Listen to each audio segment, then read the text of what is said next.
Hello అందరికీ. ఈరోజు నాకెంతో ఇష్టమైన ఎగ్ ఫ్రైడ్ రైస్ని ఎలా చేస్తారో చూపిస్తున్నానండి. మీరు కూడా చూసేసేయండి.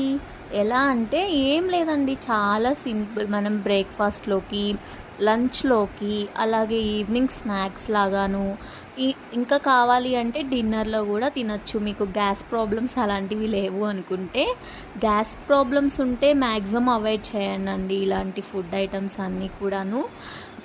నాకైతే ఎగ్ ఫ్రైడ్ రైస్ అంటే చాలా ఇష్టం అండి.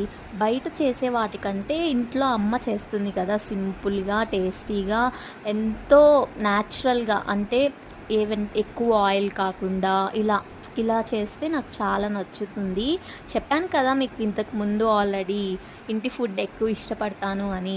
అంతే, ఇంకా ఏదైనా ఇంటి ఫుడ్డే నాకు ఇష్టంగా ఉంటుంది కదా, అంతే అనమాట. ఇది ఎగ్ ఫ్రైడ్ రైస్ మార్నింగ్ బ్రేక్ఫాస్ట్గా చేసింది.